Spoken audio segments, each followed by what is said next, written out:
Alors, mesdames et messieurs, bienvenue à cette activité du Cercle Jung de Tequendone. Qu'est-ce que c'est le Cercle Jung de Tequendone? C'est un espace où nous tentons d'explorer les grandes questions de l'humanité à travers donc différents invités, à travers des objets culturels, des films, des livres.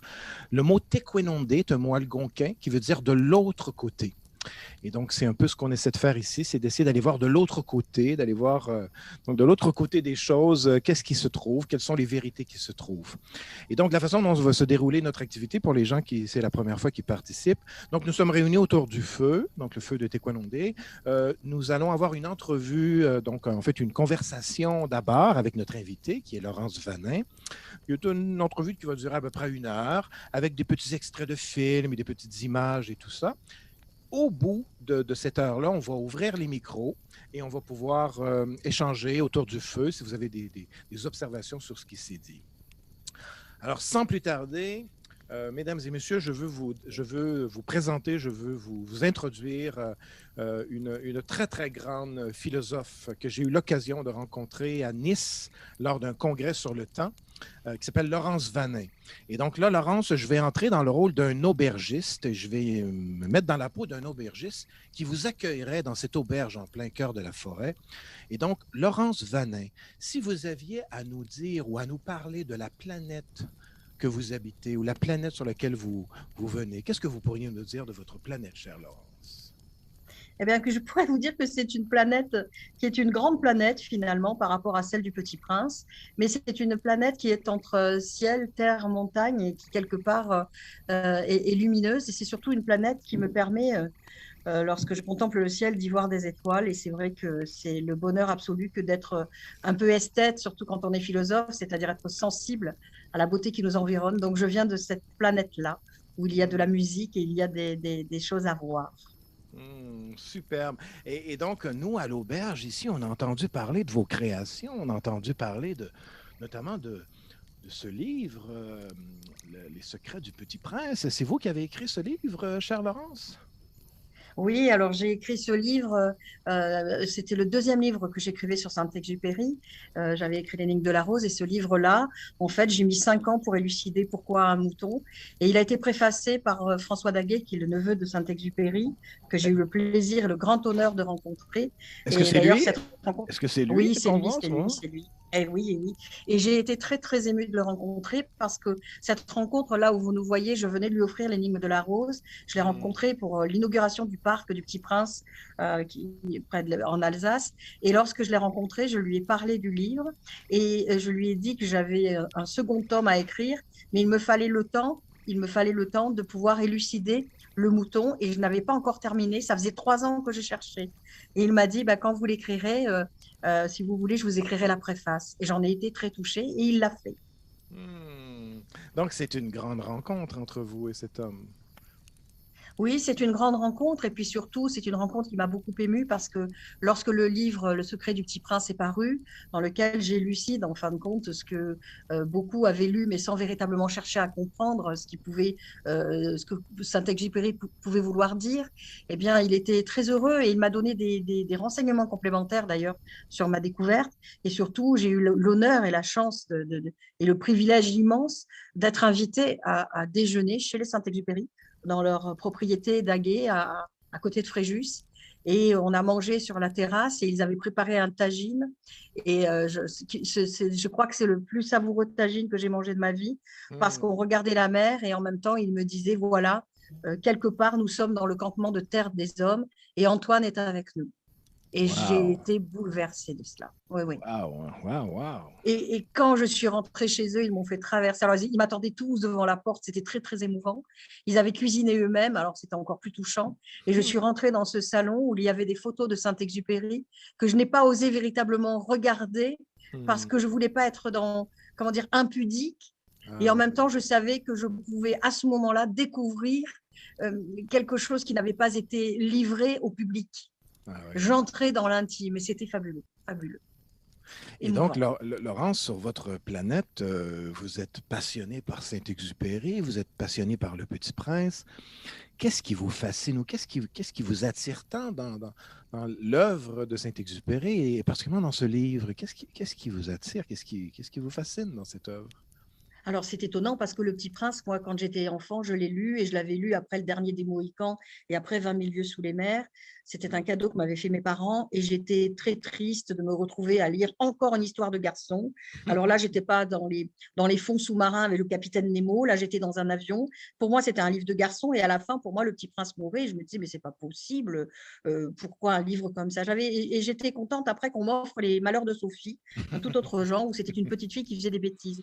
Mais plus tard, j'ai rangé ma bibliothèque et en rangeant ma bibliothèque, j'ai trouvé Le Petit Prince, je l'ai relu et surtout, je me suis dit, tiens, c'est étonnant, c'est très philosophique, je m'en étais pas rendu compte et j'ai tapé sur Internet Petit Prince et la philosophie. Il n'existait aucun ouvrage sur le sujet, mais il y avait une phrase de Martin Heidegger, un grand philosophe, qui disait la chose suivante, ce n'est pas un livre pour enfants, c'est moi, le maître Martin Heidegger, qui vous le dit. Et il avait préfacé la version de 1949 du Petit Prince, qui avait été traduite en allemand. Et c'est Heidegger qui m'a presque soufflé l'idée d'aller travailler et chercher ce qui pouvait se cacher derrière ce Petit Prince. Wow! Donc, la philosophie vous passionne, Laurence, ça transpire, ça semble être quelque chose de très important dans votre univers. Comment vous êtes arrivé à la philosophie, Laurence? Bah, en fait, je pourrais presque dire que moi, j'ai commencé dans l'art, hein. J'ai commencé dans la musique, j'ai joué de la musique pendant très longtemps, j'ai fait le conservatoire. J'ai Hmm. été sapeur-pompier professionnel. C'est peut-être là Ah oui, que vous j'ai avez... rencontré quelque part Saint-Exupéry autrement parce que Wow! les valeurs qu'il a développées avec les pilotes de la TCOR, la charte, Le métier, hein, le métier, voilà. comment il s'appelait? La charge, Didier Dora, hein, le courrier doit se oui, rendre impérativement, hein. exactement. La Ouais. charge d'homme, la charge Ah, d'âme, le ah ouais, sens des responsabilités, ah ouais. le sens comment dire, de, de, de, de la vulnérabilité qu'il faut tenter malgré tout de Ah ouais, préserver. ah ouais. Moi, je l'ai connu en tant que sapeur-pompier et quand je lis Saint-Exupéry, je retrouve le même engagement. Wow. Et c'est peut-être mes 10 années de sapeur-pompier à quand même, comment dire, agir auprès des hommes et des femmes accidentés de la vie que j'ai peut-être, c'est peut-être là que je suis devenue un peu philosophe. Et puis Hmm. après, la lecture des grands penseurs. Moi, quand je lis Platon, je me dis, j'ai fait mes classes selon Platon. Il dit, il faut commencer par le ventre de la cité, les désirs, les passions, les arts. J'ai fait de la Hmm. musique et de la danse. Il dit ensuite, il faut savoir être courageux et défendre la cité, c'est le soldat. J'ai été le soldat du feu. Et après, il dit, il faut s'élever à l'esprit, à la réflexion pour être philosophe. Alors, j'essaye maintenant d'être philosophe. Comme je dis, j'ai fait mes classes militaires à la mode de Platon. Et d'ailleurs, c'est ce qui nous, ici à l'auberge, donc on est comme une auberge. On imagine que vous êtes une auberge, là on vous reçoit aujourd'hui. Et puis, nous, c'est ce qui nous a beaucoup touché lorsque nous avons entendu parler de vous. C'est justement cette passion pour le feu. C'est comme si vous étiez un pompier qui allumait le feu, qui allumait le feu de la connaissance. Y a quelques personnes ici à l'auberge qui vous ont vu en conférence et vous êtes quelqu'un d'extrêmement passionné. Vous avez une passion pour la connaissance et vous avez une passion pour la connaissance qui est ancré dans la réalité. Vous n'êtes pas une philosophe dans les nuages, vous êtes une philosophe du terrain. En tout cas, nous, c'est ce qui nous a paru très important dans votre parcours. Et donc, nous vous félicitons. Moi, j'ai été impressionné par ça. Vous êtes une philosophe du terrain, de la réalité, là. Ben, c'est Nietzsche qui nous rappelle qu'il faut avoir le bon sens de la terre. Et je crois que c'est la terre qui nous enseigne. Ben d'ailleurs, D'ailleurs, Saint-Exupéry disait ça, l'obstacle. Quand on s'est ah en se oui, mesurant à l'obstacle que l'on découvre l'homme ou la femme, parce que, bon, hein, terre des hommes, il va falloir le refaire. Hein, c'est oui, terre des tout humains. à Hein, fait. terre des humains. Et, Hein. et puis, il avait quelque chose de fabuleux. Il disait aussi la chose suivante. Il disait, je serai à moi-même mon propre témoin. Et Ah. ça, c'est une phrase que je me répète quasiment tous les jours, moi. Parce que Hmm. je me dis, j'essaye de faire bien parfois, tout le monde ne le comprend pas. Mais quand je m'applique, je me dis, je suis mon propre témoin. Et même si les autres n'ont pas compris, je me suis appliquée. Et quand je fais mal, je le sais aussi. Donc, je sais être très critique envers moi. Et je crois que la mesure de la philosophie, c'est ça, être capable d'avoir cette critique réflexive, y compris sur soi. Être capable de penser contre soi-même. Hein. Exactement. Mais sans Ah, rentrer dans une lutte qui fait de ouais, la peine. c'est une Pour, danse. On est chez Nietzsche. On est chez Nietzsche, c'est une on danse. est chez nous. Voilà, On est voilà. chez Il Nietzsche. faut savoir accoucher d'une étoile, hein, en plein chaos. Ah, ouais, vous êtes au bon endroit pour accoucher des étoiles ici. On en accouche régulièrement. Laurence, si vous nous permettez, Laurence, entrons dans... Vous savez, je crois que c'est James Thompson qui disait ça. On ne touche pas une étoile sans déranger, on ne touche pas une fleur sans déranger une étoile. On ne touche pas une fleur sans déranger une étoile. Alors, si vous nous permettez, chère Laurence, nous allons entrer tout doucement dans le symbole de la rose. Donc, on vous voit en présence de la rose. Qu'est-ce Oui, que, oui, qu'est-ce que c'est la rose pour vous, chère Laurence? alors en plus, vous avez derrière moi, vous avez la rose qui est sous cloche, qui est justement dans le parc du Petit Prince. C'est pour ça que je vous ai envoyé cette photo, parce que je la trouvais fabuleuse. Et Hmm. il faut se dire que la rose, eh bien, si vous savez, c'est tout l'amour pour toi. C'est toute cette période du Moyen Âge où on célèbre la rose, et puis on a comment dire, un poème qui est magnifique, qui est « La rose, elle sent pourquoi ». C'est-à-dire qu'il n'y Ah, a pas de pourquoi à l'amour. j'adore ça, j'adore ça. Et c'est vraiment une vision de l'amour inconditionnel, l'amour C'est ça. sans condition, hein. Et vous Et qu'on savez, ne justifie pas. On ne justifie pas. et Elle vous est savez, sans pourquoi. voilà, c'est l'inconditionnalité, c'est l'expression pure. Vous savez qu'il y a un lien très intime entre Saint-Exupéry et le Québec. Saint-Exupéry a vécu à Québec, il a vécu ici dans le Vieux-Québec. Il y en a qui disent qu'il a été inspiré par Jacques de Coninck à écrire Le Petit Prince, mais bon, peu importe, qu'est-ce qu'on peut dire là-dessus. Mais nous, au Québec, on a une devise. La devise, c'est « Je me souviens que j'ai grandi sous le lys, mais je crois sous la rose ». Eh oui, Et eh donc, oui. la devise du Québec, c'est je me souviens. Et on a ce jeu entre je me souviens que j'ai grandi sous le lys, mais je crois sous la rose. Alors, continuons, explorons qu'est-ce que c'est pour vous la rose, parce que vous avez écrit justement un livre, L'énigme de la rose.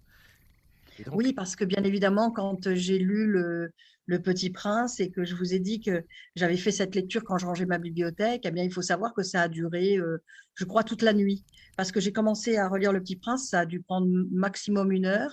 Et j'ai fait des recherches ensuite. J'avais quelques ouvrages de Saint-Exupéry. Je les ai lus et après, j'ai commandé sur Internet une centaine de livres qui parlaient de Saint-Exupéry. Et je me suis imprégnée de sa vie, les correspondances à Dora, les œuvres complètes publiées chez Gallimard, les Amis de la première heure, Mermoz, Guillaumet. Et j'ai lu les choses qui relevaient de l'aéropostale et de la TECOR. Et à partir de hmm, ce moment-là, j'étais dans un monde, j'avais l'impression de vivre avec eux. hmm. Mais comment dire, en toute humilité, quoi. J'avais l'impression d'être comme un petit être qui était là à les voir vivre. Moi, je me voyais encore dans ma caserne quand on allait dans des campements. Ben, je les imaginais dans Hmm, leur campement. hmm, hmm. Voilà, j'avais cette approche particulière et j'étais véritablement dans cette atmosphère particulière du courrier qui part et qui n'est pas sûr de revenir. Hmm, hmm. Il y avait eu des mots très durs envers Saint-Exupéry du postier volant, mais en réalité, moi, je trouvais que c'était extraordinaire d'avoir le courage d'embarquer dans des avions improbables pour des Ah, courriers tout aussi improbables. Et ouais. pour relier les hommes, relier les continents, un homme qui écrivait à sa femme, une mère à son fils, et y compris des lettres Ah, tout à d'insultes, fait. des lettres Écoutez, de rupture. Voilà. en ce moment, vous et moi, on communique par Internet, mais à cette époque-là, c'était le courrier qui reliait les hommes et les femmes, hein. Et on est Oui. dans le monde, on est dans le monde d'Hermès, hein, si on veut revenir un peu dans les archétypes. Saint-Exupéry est très proche d'Hermès, le grand communicateur ou la communication, le dieu des voyages et tout ça. Il y a quelque chose de ça chez Saint-Exupéry. Si vous nous permettez, Laurence, avant d'aller un peu plus loin dans l'exploration de la rose, parce que donc on a décidé d'explorer d'abord le symbole de la rose et ensuite on va explorer le symbole du mouton. Si vous voulez bien, chère Laurence, nous allons observer ce qui se passe dans les toutes premières minutes de la rencontre avec ce qu'on croit être la rose, mais j'aime beaucoup votre hypothèse parce qu'il y en a qui associent la rose à Consuelo, mais ce n'est pas tout à fait ça. Mais ben, on va pouvoir avoir l'occasion de l'explorer ensemble. Alors, ce que je vous propose, Laurence, c'est de visionner, donc c'est tiré du film La dernière mission, explorer les premiers moments d'une rencontre. moi, je m'intéresse beaucoup à la rencontre. C'est vraiment quelque chose de très important. Les premiers moments d'une rencontre, il y a quelque chose, il y a une poésie qui s'installe déjà là. Et donc, ce que je vous propose, Laurent, c'est d'explorer la poésie ou d'explorer les enjeux qu'il y a déjà dans la première rencontre entre Saint-Exupéry et Consuelo, si vous êtes d'accord. Bien entendu. Donc, montez votre volume. C'est possible que le son ne soit pas très, très fort. Donc, montez un peu le son de votre ordinateur. On va se retrouver à Buenos Aires. Je crois que c'est Buenos Aires. Saint-Exupéry est responsable d'un poste de transfert de courrier à Buenos Aires. Parce que c'est un de ces postes qui est un... Et donc, allons voir ce qui se passe dans les premiers moments de la rencontre entre Saint-Exupéry et Consuelo. Antoine de Saint-Exupéry, comme je suis heureux de vous voir ici. Vous êtes passé à travers les balles? C'est un peuple très expansif qui fait parler la poudre. J'avais promis de passer, mais je ne pourrais pas rester longtemps. Ne partez pas tout de suite. Elle était ici il y a 2 secondes. Elle est charmante, elle a entendu parler de vous, elle doit vous connaître. Elle est la veuve de l'illustrissime Gomez Carillo. Un écrivain, lui aussi. Ah, la voici. Consuelo.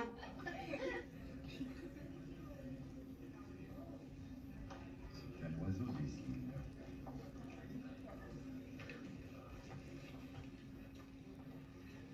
Querida Consuelo.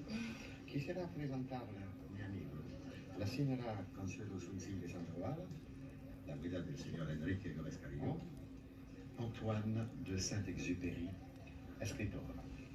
Mucho gusto. N'hésite pas, j'ai une toute petite.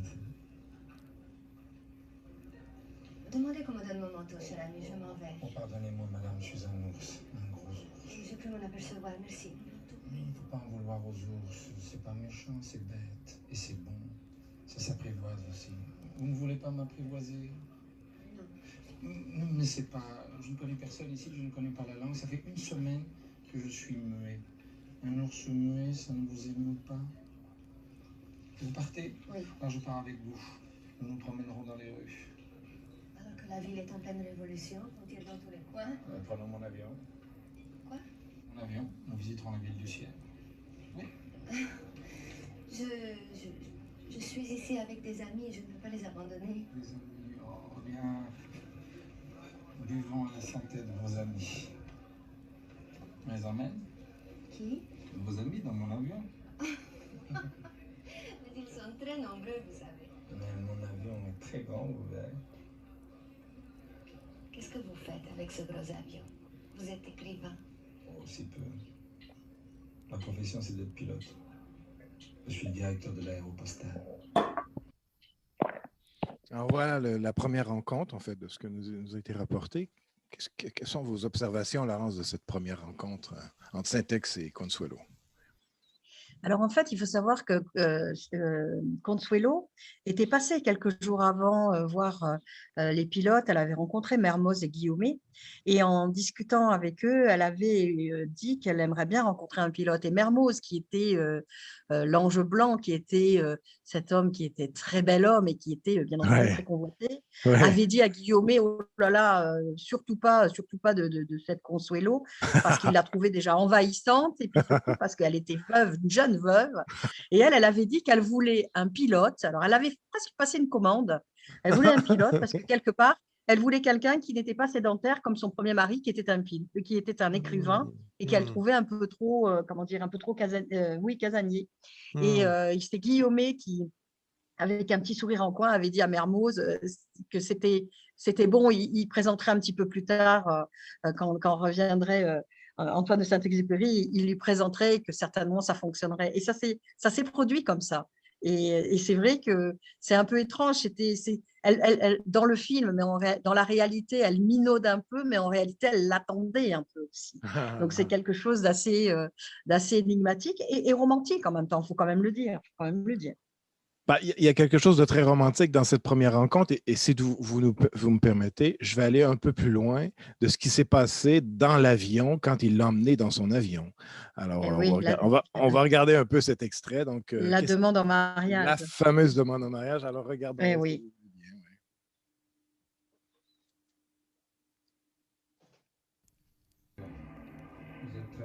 On va recommencer. Embrassez-moi. Vous êtes fou. Quoi? Dans mon pays, on n'embrasse que les gens qu'on aime. On m'aimait pas. C'est ça? Moi, je sais pourquoi vous ne voulez pas m'embrasser. Pourquoi? Parce que je suis trop laid et que vous êtes très belle.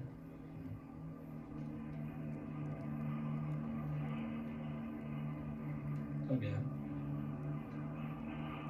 Vous ne voulez pas m'embrasser. Très bien.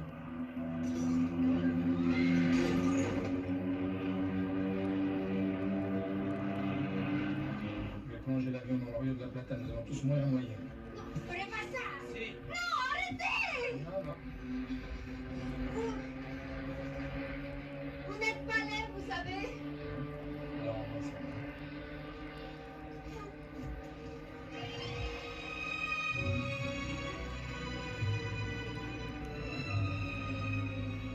C'est avec le baiser au chantage amoureux au-dessus de Buenos Aires la nuit que tout a commencé. Bon. Qu'est-ce qu'on peut dire de ces techniques de séduction à Saint-Ex? Certains diraient qu'avec un tel chantage, l'homme pourrait passer pour un grand fou et donc on descend de l'avion et on ne veut plus le revoir. Et puis Ouais. d'autres, comme Consuelo, ont été séduites, le cœur a chaviré. Mais Ouais. surtout, ce qui est intéressant dans cette approche, en fait, c'est qu'il faut savoir que Saint-Exupéry espérait rencontrer l'amour. Il avait près de lui Guillaume, qui avait une épouse qu'il trouvait formidable. Elle était là, elle attendait son mari à chaque fois qu'il était en escale quelque part. Elle s'occupait d'envoyer des lettres, elle s'occupait de nettoyer, d'apporter les vêtements pour qu'ils soient nettoyés, propres, etc. Elle veillait sur son mari. C'est elle qui veut partir dans la cordillère des Andes pour le récupérer. Et Saint-Exupéry a toujours rêvé de former un couple uni, fusionnel, passionné avec une femme qu'il aurait suivi un peu partout, en fait. Voilà.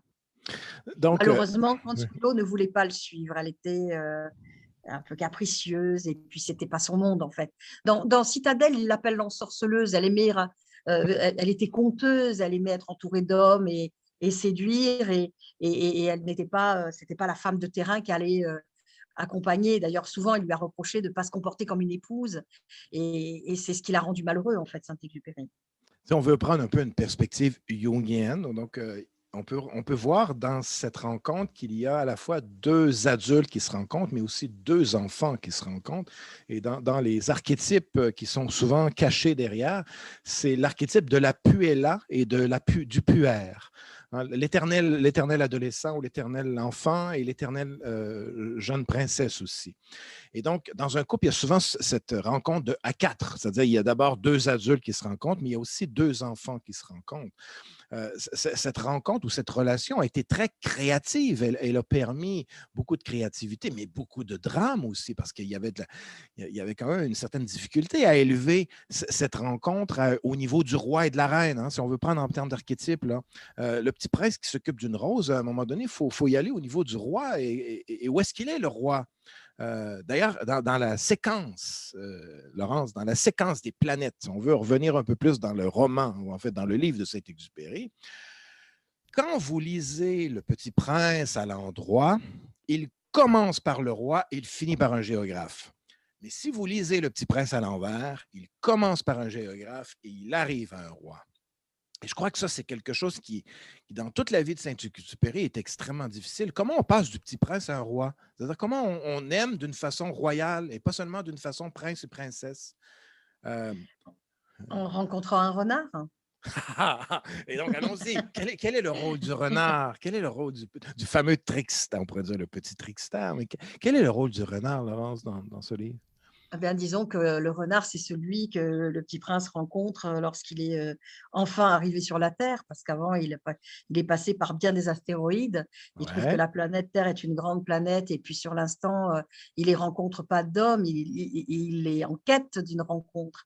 Et là, il rencontre ce fameux renard qui lui demande de l'apprivoiser. Il dit que lui, il mange les poules, qui sont de mondes et d'univers complètement différents, que c'est le renard qui choisira progressivement de s'approcher du Petit Prince et non pas l'inverse. Et puis surtout, il lui dit, tu vois, moi je suis un renard, j'aime les poules et le blé ne m'est pas utile. Et quand je te regarde, eh bien, je vois tes cheveux blonds. Il lui dit, lorsque nous nous quitterons, nous pleurerons, c'est cela l'amitié. C'est cela être apprivoisé. Et il lui dit, mais surtout, le blé me sera devenu utile. Parce que chaque fois que le vent soufflera dans les champs de blé, j'y percevrai ta chevelure. Et non seulement Donc, utile, Laurence, aussi poétique, parce que tout à fait. c'est vous qui disiez tout à l'heure que Saint-Exupéry était aux prises avec cette double identité, c'est-à-dire le pilote qui est utile à la société, mais aussi le poète aussi qui fait rêver la société.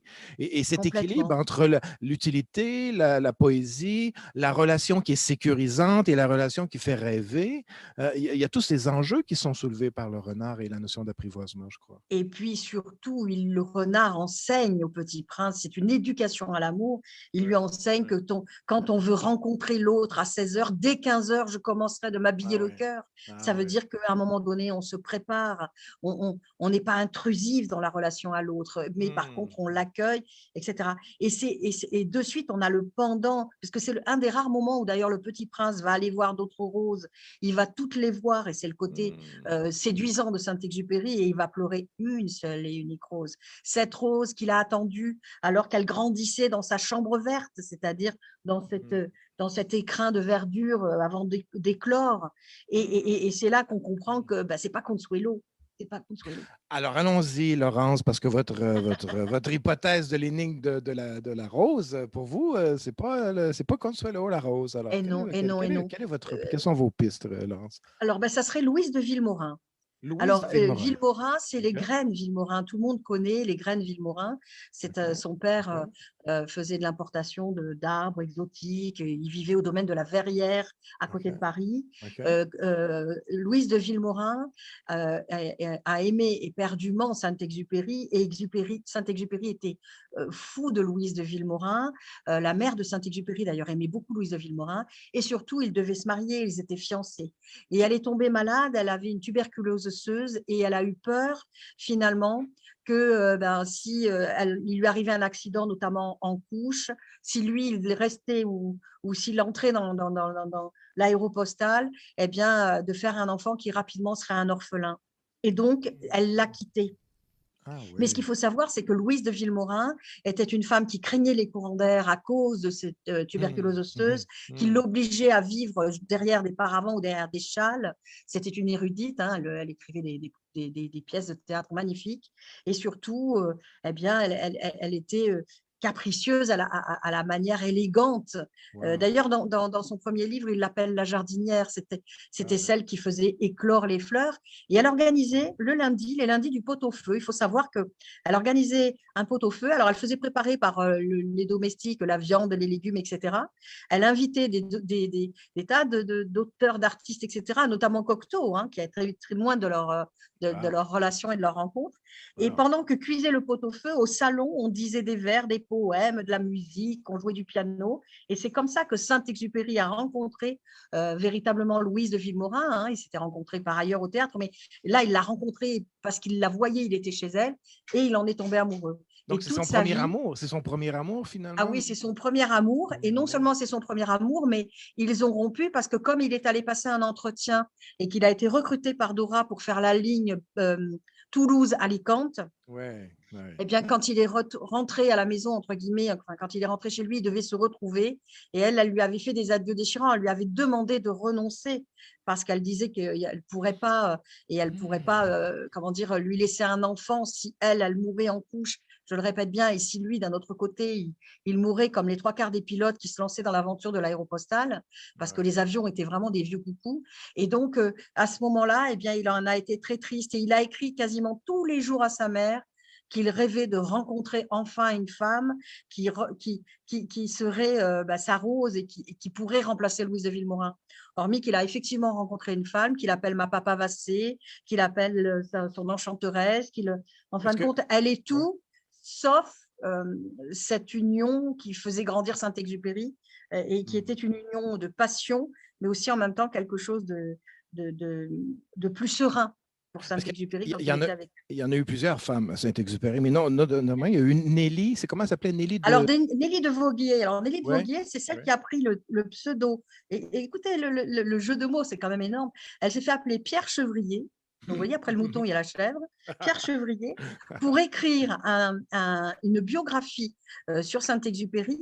Et comme elle ne voulait pas que Consuelo voit que c'était elle qui écrivait parce qu'elle était jalouse de Nelly de Ouais, Vauguier, qui a été la ouais, maîtresse quelque temps, mais après, elle a été surtout une grande amie de Saint-Exupéry ouais, parce ouais, que c'était une confidente, c'était une femme qui était, comment dire, très fidèle à Saint-Exupéry et à l'amitié qu'ils se portaient mutuellement et au ouais. respect qu'ils avaient l'un pour l'autre, tant et si bien que finalement, il y avait de la jalousie. Et elle est allée donner son manuscrit chez l'éditeur en prenant ce pseudo pour ne pas être, comment dire, pour pas que le livre soit, comment dire, brûlé avant même d'être publié. Enfin voilà, Ah ouais. c'est l'histoire dans l'histoire. Ça- Mais oui, surtout, oui.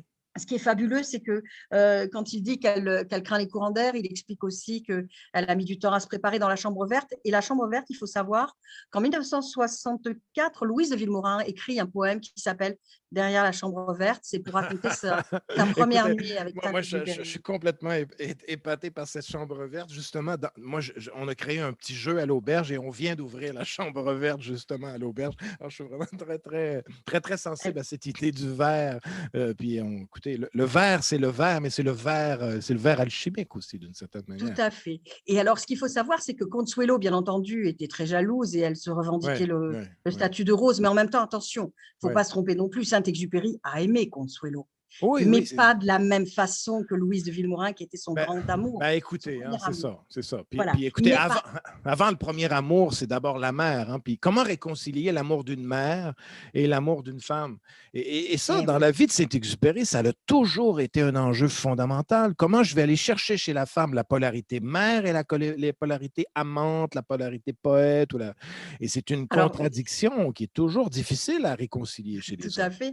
Et alors, ce qui est absolument drôle, c'est que Consuelo tenait absolument donc à revendiquer cette chambre verte, tant et si bien qu'elle avait fait faire une espèce comment dire, de baignoire en zinc qu'elle avait fait livrer chez elle, et elle avait fait euh, et elle avait soutenu qu'elle avait une chambre verte, et c'est Cocteau qui rétablit la vérité quelques temps plus tard en disant pas du tout, c'était couleur zinc, c'était gris, elle n'avait pas une chambre verte du tout. Donc, Ah, elle mais avait transposé l'histoire et la Ah, vérité. wow!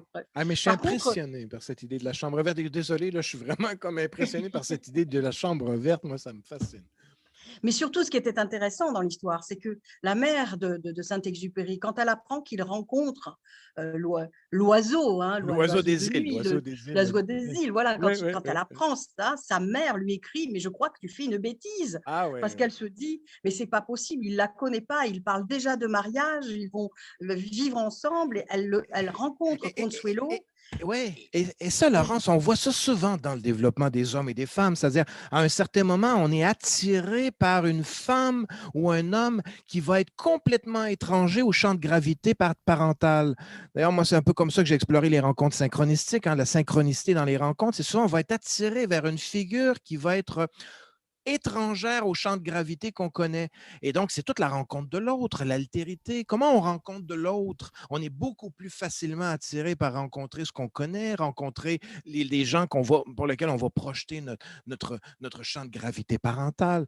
Et donc, c'est un enjeu majeur dans la rencontre. Est-ce que j'arrive à rencontrer oui. l'autre, hein, cette fameuse altérité qui désaltère, pour revenir à la métaphore du puits, parce que vous voulez dire quelque chose sur le puits aussi, Oui. j'imagine. On va y Oui, arriver tout à alors l'heure. disons qu'il y a quelque chose qui est assez impressionnant. Il faut savoir que Saint-Exupéry, lorsqu'il rencontre Consuelo, pardon, il a été avant en Patagonie, il a déjà voyagé beaucoup et il arrive un peu déjà fatigué de ses voyages parce que il n'a pas la possibilité véritable. D'abord, il n'a pas beaucoup d'argent. Ouais. Il en demande souvent à sa mère. Ah oui. À chaque fois qu'il est Oui, quelque part, il achète des livres et ouais. quand il part de l'endroit où il est, il les offre aux enfants pour qu'ils Mm, puissent lire. mm, Et donc, il voyage avec pas grand-chose. mm. Mais surtout, depuis sa rupture avec Louise de Villemorin, Ouais. il a un manque de l'amour de la femme Ah, et il tout à fait. aimerait vraiment conquérir le cœur d'une femme. Et il a le couple modèle à côté de lui avec Ouais. Guillaume et sa femme. Mais surtout, ce qui est fabuleux, c'est que ce qu'on oublie de dire, c'est qu'il rencontre Consuelo alors qu'il revient d'une mission il se retrouve face à une femme qui est quand même électrique quelque part parce qu'elle Oh, est, oui, ben, c'est elle est- c'est l'intensité, c'est l'oiseau des îles, c'est c'est ça. l'intensité, hein, puis c'est souvent proche de la dépendance affective, c'est-à-dire Et puis quand c'est on est… l'Amérique du Sud, hein, ils Ah ont oui, du ben oui, tout à tempérament de fait. feu, on va Ah dire. oui, Hein. tout à fait. Le feu, on revient au feu. Et voilà, c'est cette idée que le feu qui réchauffe et le feu qui allume dans la relation aux autres, c'est pas évident de trouver cet équilibre entre le feu de foyer et le feu d'artifice. Hein, comment Bah, on d'autant plus que réconcilie? Oui, oui, d'autant vas-y. plus que Saint-Exupéry, je m'excuse, je vous ai coupé la Non, non, parole, allez-y, allez-y. Saint-Exupéry est un homme de l'air, donc le feu et Oui, l'air, ça exact, s'embrase. exact, exact, exact. Et donc, il y a une S'embrase. chimie des rencontres Et donc, tout au long de sa vie, Saint-Exupéry a tenté de réconcilier cet amour sécure de la mère et cet amour passionné de l'amante. Euh, si vous me permettez, Laurence, on va aller du côté d'une autre rencontre qui a été quand même assez marquante. C'est la rencontre avec Sylvia Hamilton Oui. à New York. Alors qu'il est justement dans sa commande de Saint-Exupéry, dans sa commande d'écrire Le Petit Prince. On peut, pour les gens qui vont à New York, c'est possible d'aller au restaurant La Grenouille à New York. Je ne sais pas si vous êtes déjà allé à New York, Laurence. Non, non, mais il faudra que C'est j'y aille. possible, oui, c'est possible d'aller au restaurant La Grenouille, qui est le lieu où Saint-Exupéry a écrit des pages, de très, très nombreuses pages du roman Le Petit Prince. Il a écrit aussi ce livre à Beaver House à Long Island aussi. Mais donc, Mhm. Saint-Exupéry a écrit ce livre beaucoup lorsqu'il était en Amérique, lorsqu'il était donc à New York, et il a fait la rencontre de Sylvia Hamilton. Alors, si vous me permettez, Laurence, on va regarder cette rencontre avec Sylvia Hamilton à New York. Je vais sur New York comme jamais. Je venais d'acheter ton livre, je l'avais feuilleté. J'avais déjà envie de rencontrer l'auteur.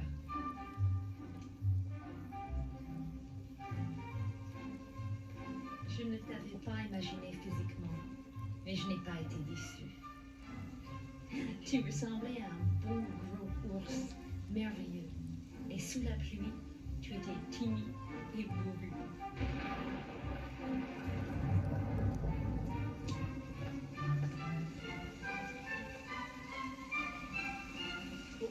Merci. Oh, French.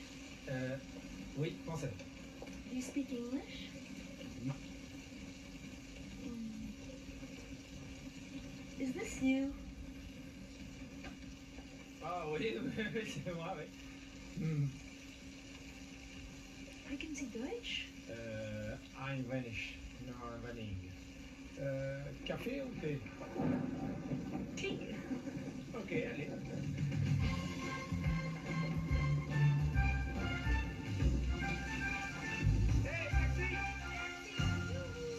Il pleuvait sur New Oups, York pardon. comme jamais. On vient de voir Tiger qui était le chien de Sylvia Hamilton. Est-ce que c'est vrai que Tiger aurait inspiré le mouton? Je ne crois pas. Je ne OK. crois pas. OK. Mais en fait, ce qui est surtout intéressant, c'est que quand il arrive aux États-Unis, Ouais. lui, il faut savoir qu'il est passé dire au revoir à sa famille, qui est encore en zone libre. Il part, donc je vous dis, il passe par Saint-Amour dire au revoir à Léon Weurs, son meilleur ami, à qui il dédie l'ouvrage. Et Ouais. il espère que, comme il est juif, il pourra se cacher, s'abriter de la fureur qui envahit l'Europe et le monde entier. Et surtout, il espère pouvoir le retrouver à son retour. Il espère que lui sera en vie, mais il espère aussi que son ami sera en vie et qu'il n'aura pas perdu son âme d'enfant. Et quand il part, il faut savoir qu'il est assez embêté par la politique de Gaulle qui lui impose de passer par Marseille, puis Ouais. le nord de l'Afrique. Il s'entendait pas bien avec De Gaulle. Hein. Exactement, parce que De Gaulle avait voulu qu'il rejoigne son parti et Ouais, notre ouais, ami ouais. Saint-Exupéry avait dit, moi je suis un pilote, c'est-à-dire Ouais.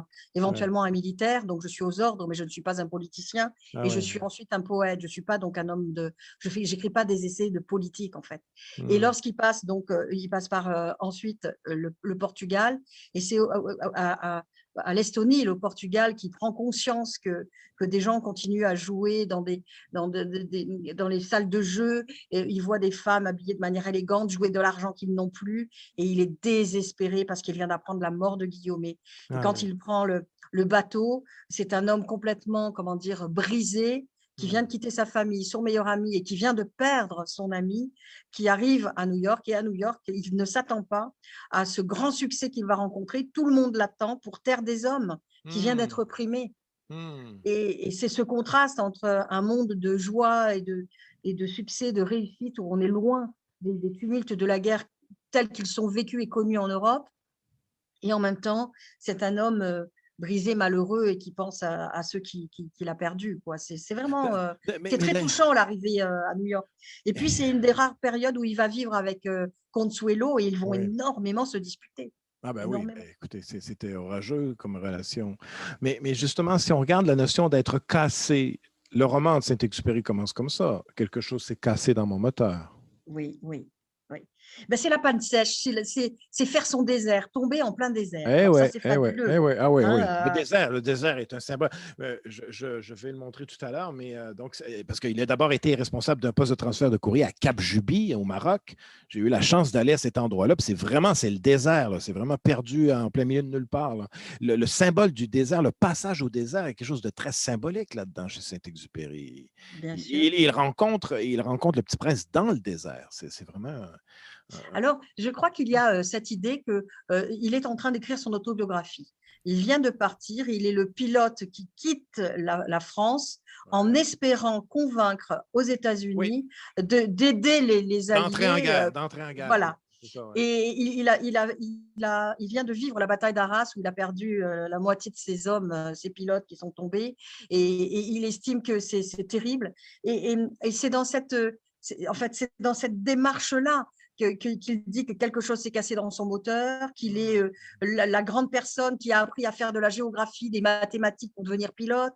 Ah Il ouais. revient sur sa vie en disant, voilà, il avait un dessin, c'était celui d'être l'homme léger de l'écriture, de la poésie, de ces choses-là. Et en réalité, son métier de pilote l'a amené à être très terre à terre, Ben, c'est justement, quelque part. puis ce conflit, mais en même temps, cette danse entre le côté très terre à terre et le côté très poète, ce qui est assez paradoxal, parce que pour être terre à terre, il devait être pilote, mais en même temps, pour être poétique, donc il y avait ce jeu entre l'homme aérien, l'homme, bon, chez les Jungiens, on pourrait dire le complexe de Peter Pan, là, c'est-à-dire celui qui est jamais dans la réalité, et en même temps, celui qui est profondément dans la réalité. Donc, il y avait ce conflit chez Saint-Exupéry entre la terre et les étoiles, entre la terre et le ciel. Et il avait ce rapport à l'amour aussi où il demandait à l'amour d'être très rassurant comme une mère, mais en même temps stimulant comme une étoile.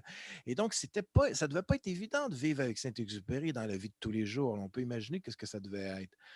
Mais Oh, je donc, pense qu'il ne devait pas être si difficile que ça à vivre, ah ouais? quelque part. Je pense que si on avait les clés, c'était un homme qui devait être très… C'est sûr. C'est sûr que voilà. ça en est les clés, Parce que c'est quelque certain. part, il avait cette grande passion pour ses courriers qu'il devait transmettre pour relier les continents et Ouais, relier les hommes. ouais, Donc, il y avait le dessin au sens de la grande destinée, parce qu'il a été militaire, il a eu des accidents, donc il s'est ouais, rabattu vers l'aviation civile, il faut le rappeler.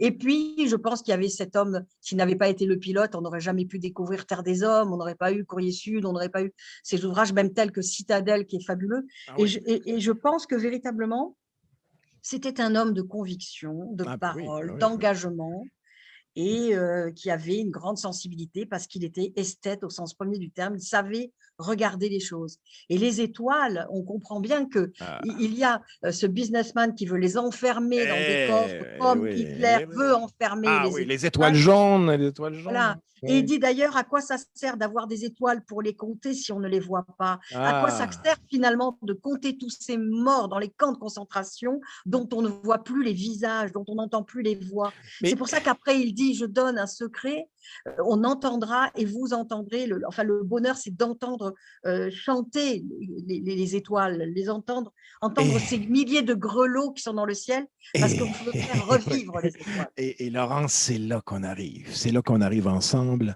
Le fameux secret, l'essentiel est invisible pour les dieux. Moi, je m'amuse à le déformer des fois. L'essentiel est invisible pour les yeux, pas pour les dieux.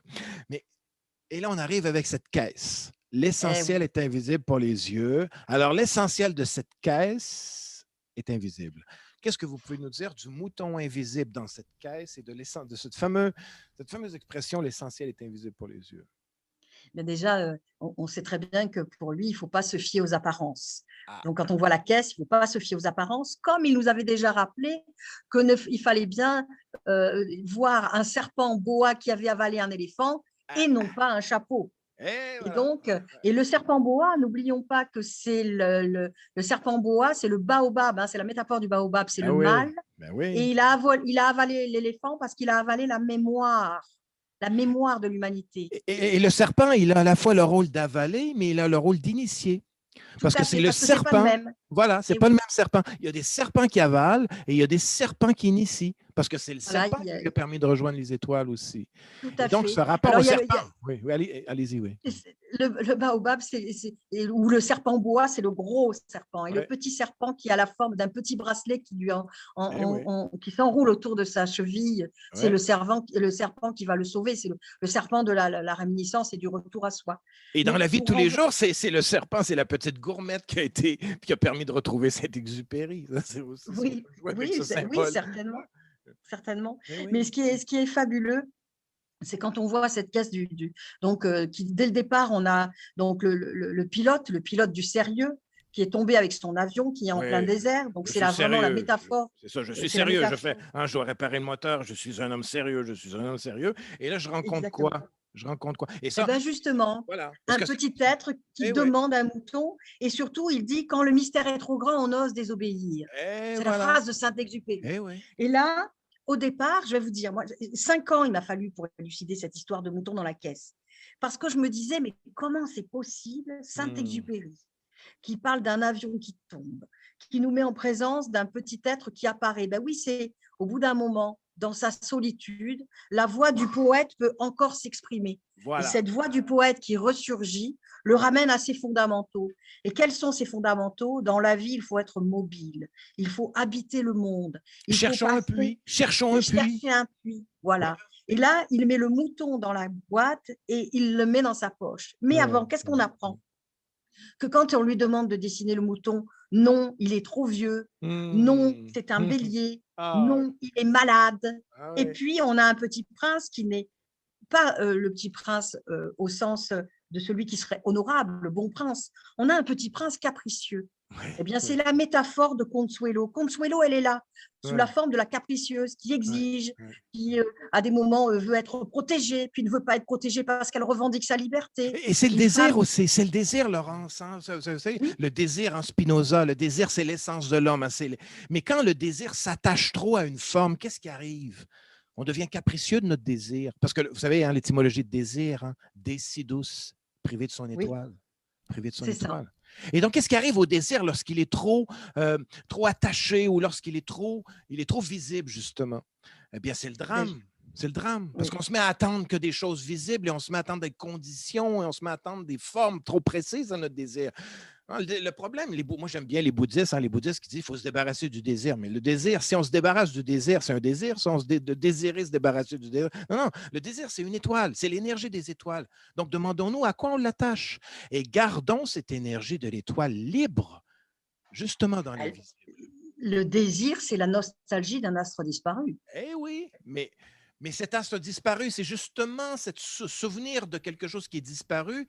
J'espère qu'il va réapparaître grâce à moi. C'est-à-dire, mon désir fait réapparaître quelque chose. Mais est-ce que je suis disponible à la nouvelle forme que ce désir va prendre? Hein? On va y revenir tout à l'heure, chère Laurence, mais regardez la dernière scène. La dernière scène, là, c'est ça, là, la dernière scène du Petit Prince. Là. Et oui, et n'oublions pas qu'il dit, dites-moi qu'il est revenu. Eh oui, eh oui. Dites-moi qu'il est revenu. Et là, c'est tout simplement le dernier mot que l'homme du sérieux adresse au poète. Pourquoi? Parce qu'il sait qu'il va faire une mission dangereuse. Ouais. S'il en revient, ça voudra dire que Saint-Exupéry va pouvoir continuer à être l'écrivain, l'homme de lettres. D'ailleurs, ça, Laurence, là, c'est pas clair. Hein? C'est-tu suicidaire? Saint-Exupéry était-tu suicidaire à la fin de sa vie? Pas évident là, de décoder ça. Là. Non, parce que vous savez, il a écrit là-dessus. Hein. Un journaliste lui avait demandé un jour s'il était suicidaire, s'il avait envie d'en finir avec la vie, etc. Il avait répondu, pour vous, ça serait rien, pour moi, ça serait beaucoup. Ouais. Il ne voulait pas perdre la vie. D'ailleurs, même tout le monde, c'est un mystique sans Dieu aussi. Ah ouais, j'aime parce ça. qu'il disait, si j'avais cru en Dieu, j'aurais été dominicain. Ah oui, ah oui. Donc, il était beaucoup plus terre à terre que ça. J'étais fait pour être jardinier, hein, il va dire ça oui, aussi. Oui, oui. Ça, c'est un hommage en plus justement à Louise de Villemorin, les graines, les fleurs, et à son ami Léon Weurs, le jardinier. Mais là, surtout, ce qui est intéressant, c'est qu'au départ, il y a vraiment l'exigence d'un mouton. Et le mouton, on l'enferme dans la caisse. On sait qu'il est dedans, mais on ne sait pas à quoi ça sert. Et après, on a tous ces voyages initiatiques à partir des astéroïdes où on découvre l'homme qui est triste du verre à moitié plein et qui n'est pas capable d'apprécier le à moitié vide. Un allumeur de réverbère qui est complètement pris dans sa fonction. Si on veut revenir un peu dans un principe jungien, les jungiens vont dire... Le masque, c'est-à-dire quand est-ce que je suis pris dans le masque social, dans la fonction qui me définit, hein? Parce que le masque chez les Grecs, c'était ce qui faisait résonner la voix du comédien. Mais à quel moment je suis pris dans le masque ou je suis pris dans la fonction et je me définis uniquement par la fonction?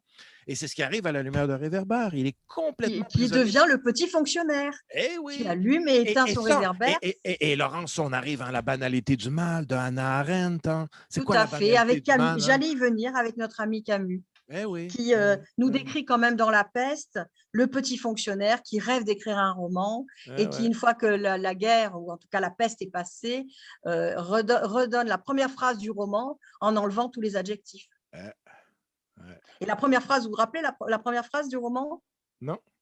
Qu'il a écrit, c'était une belle Amazone se promène dans les allées fleuries du bois de Boulogne sur une belle jument de type alezane. Wow, c'est le début de La Peste, ça?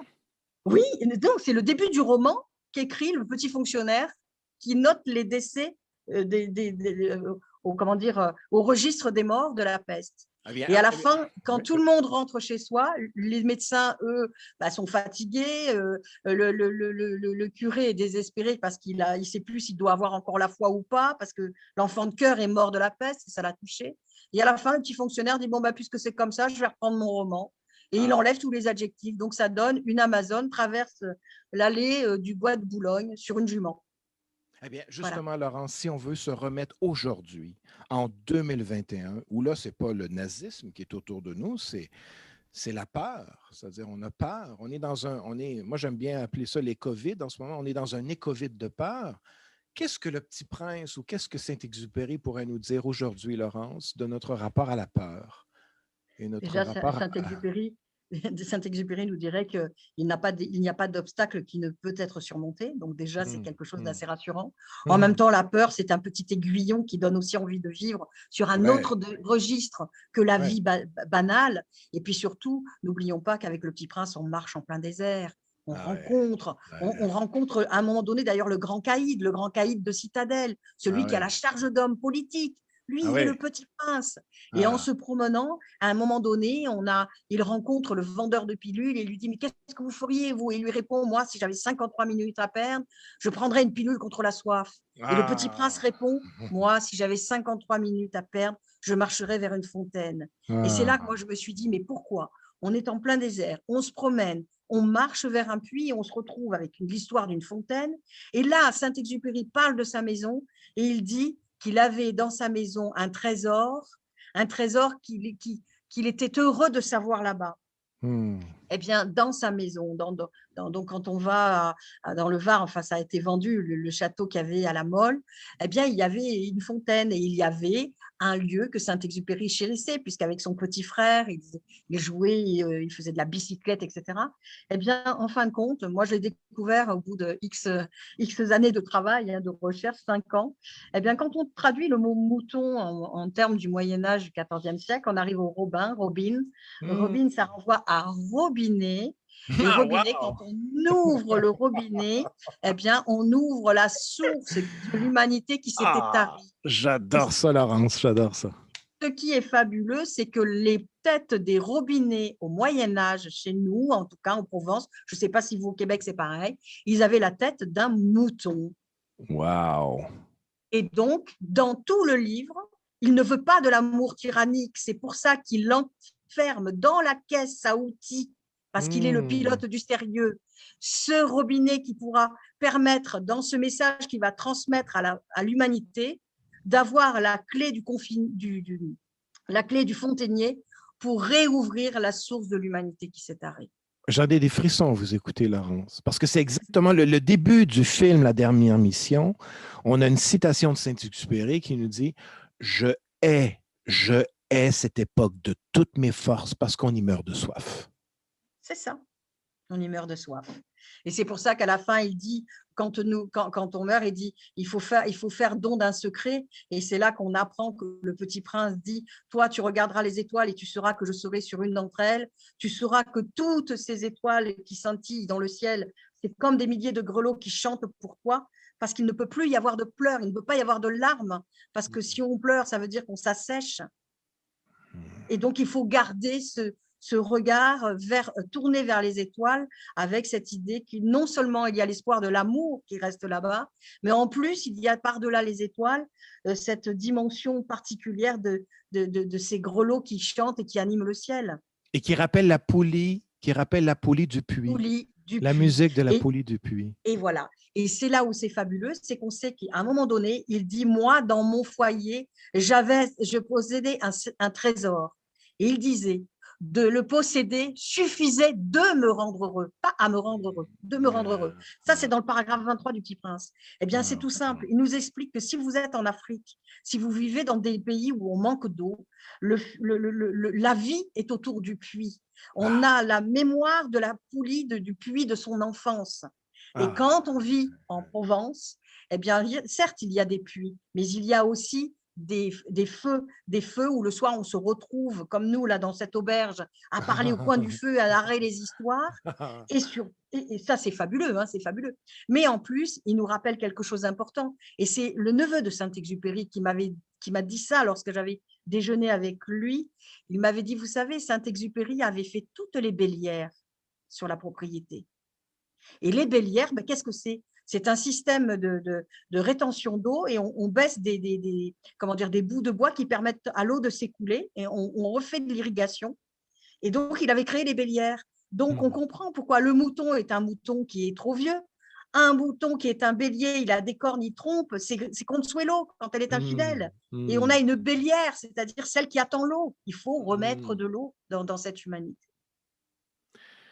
Écoutez, Laurence, ça vibre, je sens un peu, là, j'ai envie de saisir l'occasion, puis de vous poser la question et de poser la question aux gens qui sont autour du feu. Ça fait 1 heure donc qu'on voyage ensemble. J'ai envie d'ouvrir sur cette question, Laurence, puis je la pose à vous et je la pose aux gens qui sont autour du feu. De quoi nous avons soif aujourd'hui? De quoi nous avons soif? Et donc, je vous la pose. J'ai envie de dire de silence et de sérénité, hein, quand on y pense. Et donc, le monde est bruyant, quelque part. Oui. Oui. Et puis, c'est dans le silence qu'on entend les grandes paroles. Hein. Souvent, quand on médite, ça surgit du silence. Hein. Donc, le silence permet d'entendre quelque chose qui n'est pas entendu habituellement, parce qu'on dit l'essentiel est invisible pour les yeux, mais on pourrait dire l'essentiel est inaudible pour les oreilles aussi. Hein? C'est ça, c'est ça. Donc, le silence, les gens ont soif de silence, pour pouvoir entendre quelque chose de nouveau, pour entendre seulement le bruit ambiant. Moi, j'aime bien. C'est Paulo Coelho qui disait le silence est une autre parole. Ah ben tout à fait, tout à fait, tout à fait. Parce que là, à ce moment-là, le silence extérieur nous amène à entendre quelque chose à l'intérieur. Alors, moi, j'ai beaucoup exploré cette notion de inattendre la vie. Inattendre, mais inentendre. C'est-à-dire entendre de l'intérieur quelque chose. Et donc, si vous permettez, Laurence, on va ouvrir le micro. Donc, on va ouvrir les gens la question de la soif. De quoi vous avez soif? De quoi l'humanité a soif en ce moment? Et donc, il y a quelques gens qui disent l'amour, le silence. Donc, on ouvre le micro, on ouvre le cercle autour du feu. De quoi l'humanité a soif, selon vous? Que quelqu'un aimerait entrer dans le cercle?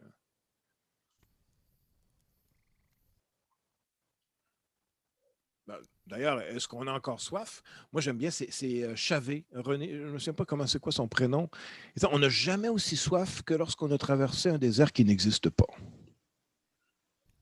On n'a jamais aussi soif que lorsqu'on a traversé un désert qui n'existe pas.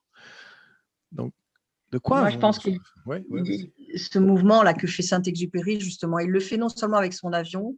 N'oublions pas qu'il a écrit 8 livres, il a eu 8 escales. C'est quand même étrange d'avoir cette coïncidence et cette concordance dans les nombres, dans les lieux, dans les choses. Le Petit Prince, c'est le 8e livre de Saint-Ex? Non, le dernier, c'est Citadelle qui est resté inachevé. Oui, donc c'est lui qui est le 8e. C'est lui qui est le 8e. Oui, oui, oui, oui. Le 7e. Donc, le Petit Prince, c'est le 7e livre de ça. C'est le 7e livre, oui, oui, oui. Et c'est vrai que quand on voit quand on voit sa vie et qu'on fait le parallélisme avec les continents, avec les œuvres, avec l'homme lui-même, c'est extraordinaire. On voit bien il y a une métamorphose et puis un sens du devoir extraordinaire. Et ça, quand même, c'est fabuleux. Il y a Chantal qui vient de dire on a soif de sens. J'aimerais, si vous le voulez, Chantal, si vous avez envie, je vais activer votre micro, Chantal, si vous avez envie de nous partager. Qu'est-ce que vous voulez dire par les gens ont soif de sens, Chantal? Est-ce que vous m'entendez, Chantal? Oui, bonjour Jean-François. Bienvenue, Chantal. Très, très bienvenue, Chantal. Qu'est-ce que vous voulez dire par les gens ont soif de sens? Oh, je pensais à la quête de sens. Je pense que c'est le mal existentiel actuel le plus important, ce qui n'exclut pas du tout la compagnie du silence qui a été proposée. C'est d'ailleurs peut-être dans le silence et en lien avec l'archétype surtout qu'on trouve un sens. Je pense qu'il y a un sens possible à trouver ou à contacter, du moins lorsqu'on fait un lien avec ce que tu nous proposes, Jean-François, avec beaucoup de générosité aujourd'hui, c'est-à-dire la symbolique, l'archétype, le retour à ce qui nous dépasse, à ce qui nous fait vivre. Donc, la quête de sens, justement, c'est difficile de parler de quête de sens parce que c'est au quotidien qu'on trouve le sens, mais en fait, c'est en lien avec un transcendant aussi. Donc, c'est ça que tu nous apportes cet après-midi, un peu de symbolique qui nous amène à transcender notre condition et qui donne un sens en même temps à ces pâtisseries là, que je suis en train de faire pendant que je vous écoute. Oh, j'adore ça, Chantal. J'ai des frissons à t'écouter. Je ne sais pas pourquoi j'ai des frissons à t'écouter. Chantal, j'ai l'impression que… Oui, vas-y. Je crois qu'on pourrait même ajouter que… Laurence, vas-y, Laurence.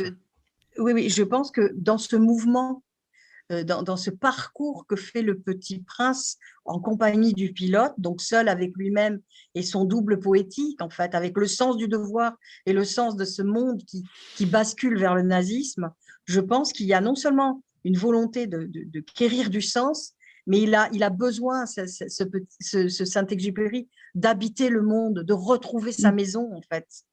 Il y a la quête de retour chez soi. Où sont les maisons de sens? C'est-à-dire, où sont les endroits où on découvre le sens? Parce que le sens, il y a plusieurs sens au mot sens, hein, mais où est-ce qu'on va pour chercher du sens ou pour trouver du sens aujourd'hui? On peut trouver sur Internet toutes sortes de superficialité au sens. Et on est dans une société où on nourrit beaucoup les stéréotypes, très peu les archétypes. C'est pour ça, Chantal, j'étais très sensible à cette idée d'archétype.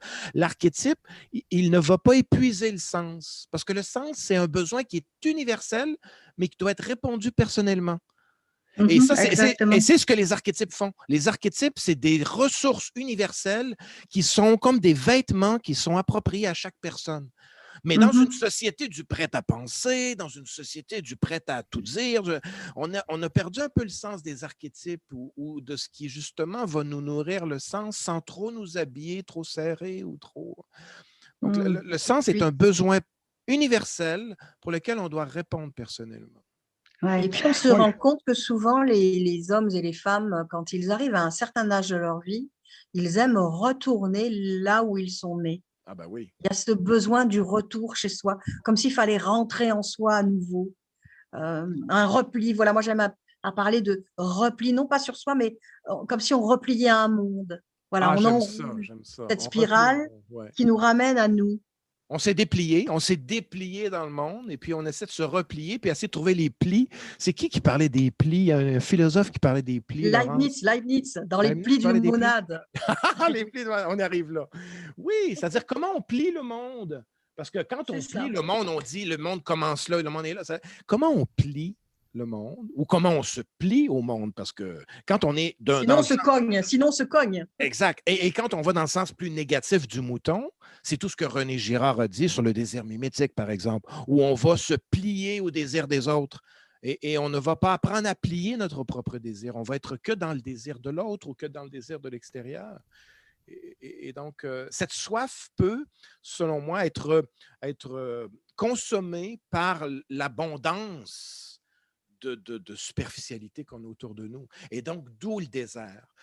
moi, mes expériences les plus sensées ont été justement au désert. D'ailleurs, j'ai écrit un petit texte autour d'un passage que j'ai fait au désert du Nevada, parce que moi, j'ai des racines autochtones algonquines, mais je suis allé faire un tour chez les Shoshones dans le désert du Nevada pendant 4 jours, sans boire, sans manger, pour justement retrouver cette soif première, la première fois où on a eu soif, pour retrouver cette sensation de soif. Et vous ne pouvez pas idée, hein?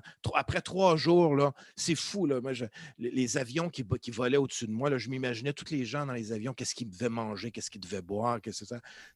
Comment on peut se remettre, bon, sans pas besoin d'être extrême comme je l'ai fait, là, mais retrouver le sens, justement, retrouver les sens, la soif, la vue. Hein? Qu'est-ce qu'on met dans notre regard quand on regarde? Qu'est-ce qu'on met dans notre toucher quand on touche? Donc, moi, je crois que le désert, il y a beaucoup de symboles, mais il y a surtout ce symbole de revenir à l'essentiel des sens. Mais souvent, Saint-Exupéry, notamment dans Terre des Hommes, il a reconstitué son campement et c'est d'ailleurs ce que m'a fait vivre indirectement le neveu de Saint-Ex quand il dit, voilà, ils avaient sorti des caisses en bois, ils s'étaient assis dessus, ils avaient fait brûler le feu, hein, donc ce foyer qui réunit les hommes et rassemble les hommes, il faisait nuit, et là, ils avaient bu un verre et ça y est, ils avaient réenchanté le monde. Et Saint-Exupéry aimait boire du Porto, et il disait toujours, on boit un premier Porto, mais on le boit trop vite. Il dit, le deuxième, on a le temps de discuter avec les copains et raconter nos histoires d'aviateurs. Et il dit, on n'en boit pas 3, parce qu'un homme doit toujours pouvoir rentrer droit chez lui. Écoute, Laurence, ce que tu viens de dire là, ça me rappelle ce que Christian Bobin disait au sujet de l'enfer. Christian Bobin disait de l'enfer que c'est un endroit où on satisfait tous nos besoins sans aucune relation. C'est ça. On est constamment en train de satisfaire des besoins sans la notion de relation. Il n'y a pas cette notion de relation. Et c'est un des risques de notre société, c'est-à-dire on peut satisfaire tous les besoins. Mais qu'en est-il du besoin de relation, le besoin d'apprivoiser, le besoin de relation à l'autre, qui donne tout le sens, justement, au sens quand on est en relation avec l'autre? Et c'est l'inverse de l'individualisme qui, malheureusement, a tendance à se développer, un peu comme ces baobabs que Saint-Exupéry souhaitait arracher avant que… Voilà. Et donc, pour éviter les baobabs, il faut entretenir sa planète, ramoner ses volcans. Voilà, observer une rose, se demander qui se cache derrière la chambre verte, bien sûr. Ah, la fameuse chambre. Écoutez, moi, Laurent, je suis impressionné par la chambre verte aujourd'hui. Je ne verrai plus jamais, parce qu'on a créé cette chambre verte-là, justement. Puis en tout cas, merci beaucoup pour cette exploration. Là, et donc, on peut continuer encore, si vous permettez. Donc, Laurence, on s'était dit encore 15 minutes encore, jusqu'à 1h30. Est-ce que ça vous va, Laurence? Ça vous va, oui, oui, oui. Encore, je veux vraiment vous dire un immense merci pour ce moment. Ça fait longtemps que j'attendais ce moment de retrouvailles. Hein. La dernière fois qu'on s'est vu, c'était à Nice, le lendemain d'une soirée bien arrosée. Ah oui, justement. Je pense que c'est là qu'à un moment donné, il y a une sorte de déconnexion du monde. Ça. Et on planait un peu comme Saint-Exupéry. On n'entrera pas dans les détails. Mais donc, pour revenir justement à la… De quoi on a soif? On parlait de soif, de l'alcool et tout ça. De quoi on a soif aujourd'hui? Je me rappelle que la dernière fois, le dernier échange que nous avons eu, c'était dans l'hôtel. Nous étions logés tous les deux dans le même hôtel. Et quand tu es parti, tu avais un sac à dos immense parce que tu partais vers l'Italie et moi, je rentrais vers Toulon. Et au moment où nous nous sommes quittés, nous nous sommes dit, c'est dommage, je dois partir très vite. C'est des mots que tu m'as dit. Je t'ai répondu, oui, Nietzsche attendra. Parce qu'on devait faire le chemin de Nietzsche avec Olivier. Je ne sais pas si tu te souviens. Oui, je me souviens très, très bien.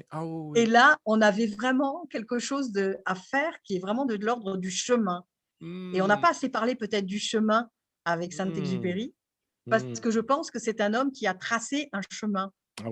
Y compris dans des voies aériennes, dans une autre dimension. Et ça me rappelle que c'est ça le lien qu'on peut faire avec Jung, parce qu'on est quand même un petit peu dans un cercle Jung ici. Jung a beaucoup parlé du chemin d'individuation, qui est très, très loin de l'individualisme. En ce moment, on est vraiment dans un individualisme de masse. Là. Tout le monde se dit individualiste, puis ça devient une espèce de mode. Mais Jung a beaucoup parlé du chemin d'individuation. Et pour Jung, ce qui est au bout du chemin d'individuation, c'est la fleur. C'est la fleur d'or.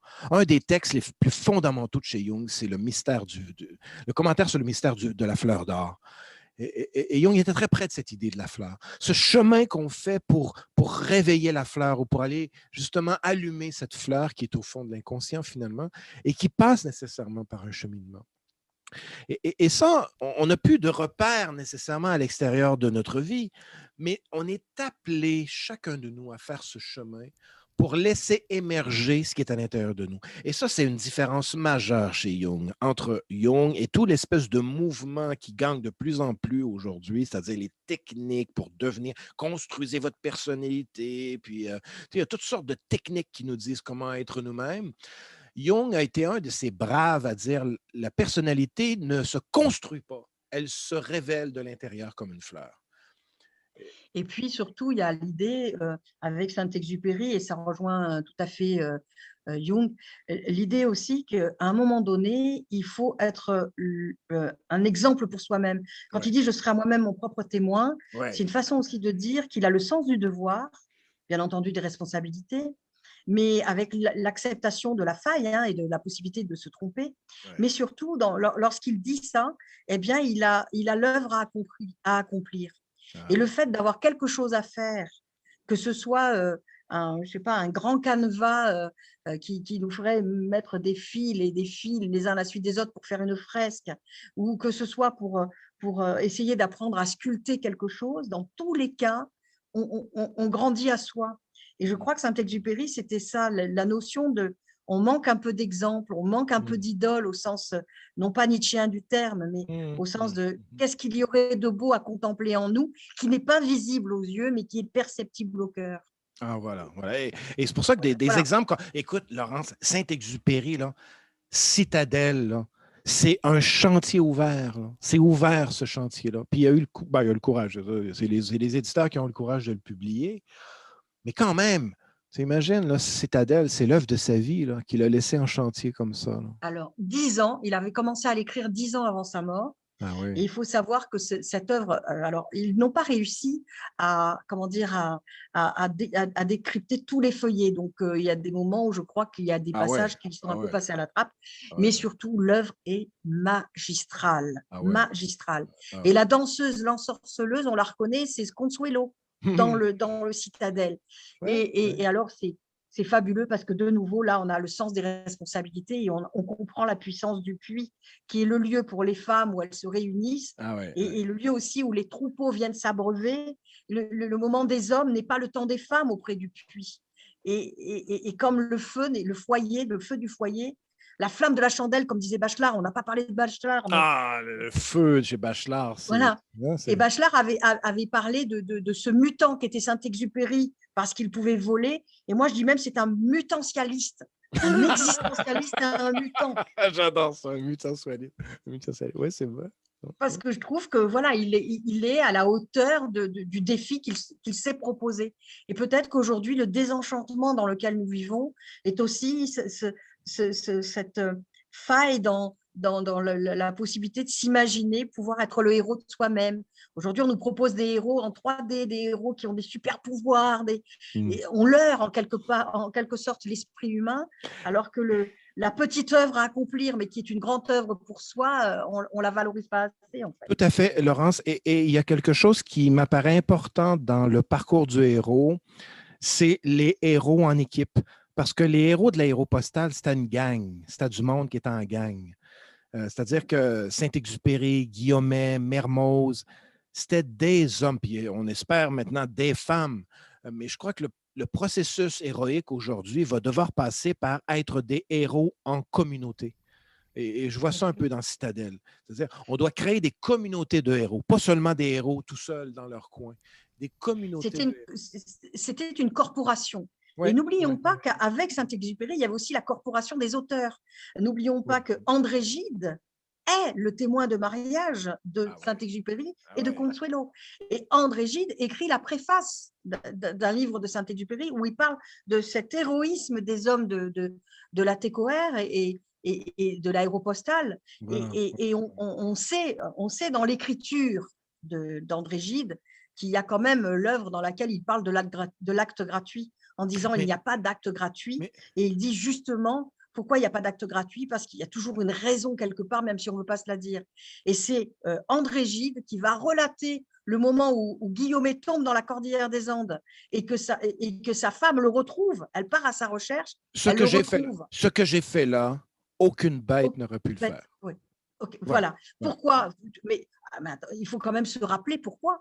Tout simplement parce qu'au moment où il tombe dans la cordillère des Andes, il y a une tempête abominable. Il neige, il fait froid. Il est tellement amoureux de sa femme qu'il se dit, si je reste là, on ne retrouvera pas mon corps et ma femme ne pourra pas toucher la police d'assurance. Voilà. Donc il y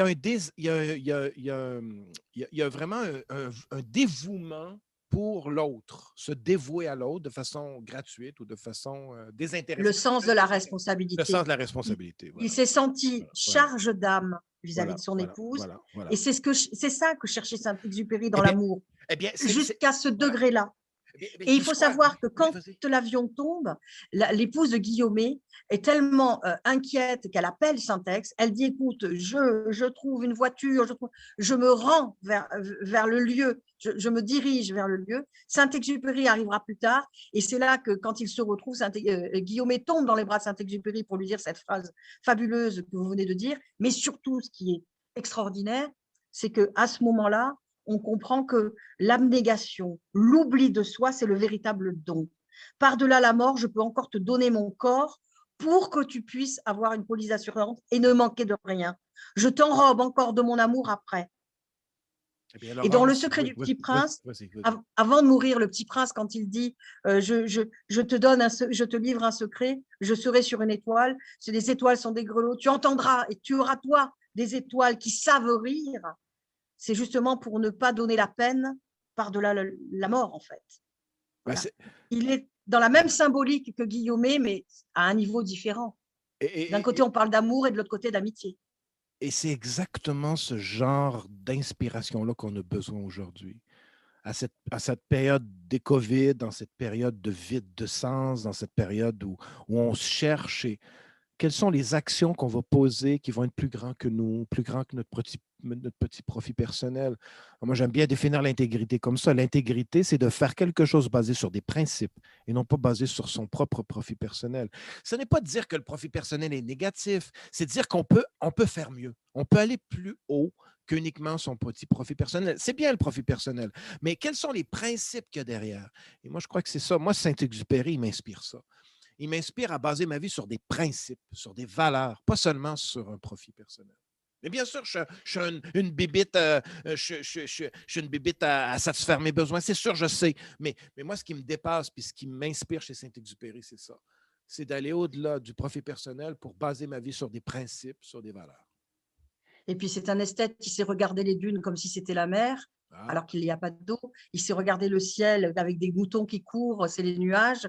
Il sait contempler des orangers et un groupe d'Espagnols quand il se rend à Alicante avec son premier vol, alors qu'il vient d'entendre son premier cours de géographie dicté par Guillaumet. Et puis, il rejoint la philosophie ascétite d'Épicure qui disait « un verre d'eau et du pain et je rivalise avec Zeus ». Ah, c'est beau ça. Ah, pouvez-vous le redire? J'adore ça. Un verre d'eau et du pain, et je rivalise avec Zeus. Wow. Voilà. Donc, quand on a bien soif, un bon verre d'eau. Et quand on a faim, un bon pain, comme on les faisait autrefois. Là. Je vous le confirme. Hein. Moi, j'ai passé 4 jours dans le désert, puis à la fin de mon parcours, là, le chaman qui s'occupait de moi, au lieu de me donner à boire, il m'a embarqué dans une hutte de sudation pour que je sue ma vie au complet. Mais le bol de fruits que j'ai reçus à la fin de ces 4 jours-là, vous n'avez pas idée de la saveur de chacun des fruits que j'ai goûté à ce moment-là. Eh oui. Et donc, c'était la rencontre avec Zeus et aussi le chaman. Oui, parce que moi, j'essaie toujours de réconcilier mes différents opposés, notamment mes racines autochtones et puis mon côté un peu philosophe. Mais donc, ça, je ne veux pas entrer dans mes détails personnels. Mais donc, là, il nous reste quelques minutes. On est à 24, donc il nous reste 6 minutes à peu près. J'ai envie d'ouvrir vers les autres. Donc, qu'est-ce que vous retenez? Donc, on a parlé de la soif. Qu'est-ce que vous retenez de la conversation dont vient d'avoir moi et Laurence? Donc, vous repartez avec quoi, vous, aujourd'hui, dans votre petit voyage? Et donc, libre à vous de vous exprimer, soit dans le micro, ou dans la petite fenêtre de discussion. Vous allez repartir avec quoi là aujourd'hui, vous? Une nouvelle lecture du Petit Prince. Je repars avec l'envie de lire Saint-Ex.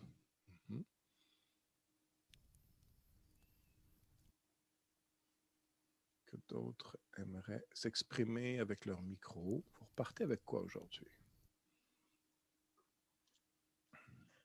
Moi, si j'ai un petit conseil à vous donner, prendre Le Petit Prince et lire en même temps Le Secret du Petit Prince. Pas pour faire la campagne de mon ouvrage, mais comme ça, vous avez les relations au bestiaire.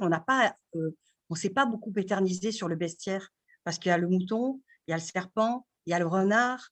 Il y a bien des symboles aussi avec tout le bestiaire qui accompagne. Et donc, Laurence, ton livre il est disponible, les éditions Ovadia. Oui. Je l'ai vu, il est disponible ici au Québec, là, à Chambault, nos grands commerces de livres, donc il est disponible. Alors, tout à fait, les gens peuvent aller donc se procurer ton livre et puis continuer le superbe parcours que vous nous avez offert aujourd'hui. Qui est vraiment, moi, c'est ce que j'aime dans ces activités. Là, on le fait avec un livre, mais parfois, on le fait avec un film. De revoir le film, on ne peut pas revoir le film de la même façon après. En tout cas, moi, c'est ce que j'espère dans ces cercles Jung, c'est qu'on puisse revoir le monde différemment et les œuvres différemment. Donc, tout à fait, on invite les gens. Et puis, moi, Laurence, je vous invite, là, parce que on ne l'a pas dit, mais vous vous intéressez beaucoup. Vous travaillez avec Boris, hein? Boris, comment il va, Boris Cyrulnik? Alors, Boris Cyrulnik va très bien. Il vient de commettre un nouvel ouvrage, donc il se porte bien. Ouais. En plus, j'ai soutenu, moi, une habilitation à diriger de recherche. Il était dans mon jury, donc j'ai eu le plaisir de le voir autrement parce que lui-même m'a dit « Je suis heureux, pour une fois, je vais pouvoir vous cuisiner. » C'était extraordinaire. Mais c'est un ami maintenant, Boris, parce que nous suivons depuis pas mal de temps. On publie ensemble, on travaille ensemble. Il est le parrain de la chaire que j'ai créée sur la Smart City philosophie et éthique. Et c'est vrai qu'on a une complémentarité avec une forme de pudeur parce que c'est un homme pudique mais absolument délicieux, d'une gentillesse. Oh là là, j'ai rarement rencontré, à part vous bien entendu, mais des hommes avec une bonté, un cœur vraiment. Mais moi, Laurent, je veux vraiment vous dire que vous êtes vraiment, selon moi, là, je ne sais pas comment vous êtes reçu en France. Là, moi, j'ai très hâte de vous recevoir ici au Québec là, parce que vous avez une capacité de résumer les idées et de synthétiser l'essentiel des idées en quelques mots. Et donc, j'espère que vous allez, en tout cas, j'espère que vous allez venir ici et que justement, on va connaître un peu plus votre travail parce que vraiment, vous m'avez marqué à Nice. Et donc, justement, donc vous travaillez, juste quelques mots sur vous. Donc, vous travaillez sur la Smart City, donc la ville intelligente. Alors, la ville intelligence, avec l'aspect philosophique et éthique, c'est-à-dire analyser cette ville du futur en réinjectant dans les projets qui rejoignent l'ingénierie, l'industrie, le politique, etc., eh bien, des sciences humaines pour que ce soit une ville inclusive, une ville dans laquelle on pourra s'épanouir, et les enfants des générations futures aussi. Et puis, ça me permet de réenchanter les territoires, de penser aussi à ces smart villages et pas seulement à des grandes villes. Et puis, cette capacité que les humains auront de se servir des nouvelles technologies tout en gardant ce lien à la terre, à la nature et en oubliant de se déconnecter d'eux-mêmes pour ne parler qu'à des robots, en oubliant de parler à des humains, même si les humains parfois ont mauvais caractère. Moi, c'est ça. Oui, allez-y, oui. C'est ça que je travaille là-dessus. Alors, je fais des recherches là-dessus, bien sûr. J'ai des équipes avec moi. Et puis, je travaille aussi avec le Canada parce que vous avez beaucoup de choses. Vous avez un observatoire, notamment sur l'utilisation de l'intelligence artificielle. Oui, etc. on a un centre d'intelligence artificielle. D'ailleurs, c'est un ami de mon cousin. J'ai hâte. Alors, moi, j'ai hâte de venir au Canada d'abord pour vous voir. Ensuite, pour pouvoir faire on organise ça. Le parcours Saint-Exupéry. On avait dit aussi que vous m'emmèneriez avec le chaman et vous m'aviez précisé s'il veut bien de moi. Il faudra lui dire que j'ai fait la Mongolie déjà, donc je me suis un peu… voilà. Mais j'aimerais beaucoup qu'on puisse organiser un colloque chez vous et je prends mon baluchon dès qu'il y a les avions. vaccinée et Bon, j'arrive. ben, alors voilà. Donc, tout autant que la dernière fois, on m'avait vu avec un pack-sac, puis on s'était dit au revoir. Ben là, effectivement, la prochaine fois qu'on va se parler, ou en fait, une des prochaines fois, vous allez être ici. On va vraiment. Moi, je veux vraiment, parce que j'aime beaucoup cette jonction avec. Dans le fond, c'est un peu comme Citadelle. C'est comme s'inspirer de Citadelle d'une certaine manière et de faire en sorte que nos villes soient intelligentes, pas parce qu'elles sont intelligentes, parce que nous avons une relation intelligente à la ville. Parce que la Tout à technologie, on fait. regarde la technologie, c'est neutre, c'est ni bon ni mauvais, mais notre rapport à la technologie, il peut être poétique. Et ça, dans vos travaux, ça m'a beaucoup inspiré. C'est notre rapport à la technologie qui la rend poétique. C'est pas la technologie qui est bonne ou mauvaise, est bonne ou mauvaise. C'est Exactement, rapport. exactement. Avec les garde-fous qu'il faut Ouais, pouvoir ouais, placer au bon endroit et ouais, puis ouais. laisser aussi et avoir confiance dans des ingénieurs qui sont capables aussi d'avoir des idées absolument géniales, Ouais, qui sont des idées comment dire, qui se transforment dans des algorithmes, là où nous, on est peut-être plus dans la poésie avec des mots, le ouais, verbe, ouais, le ouais, sens du verbe. ouais, ouais, Mais, ouais.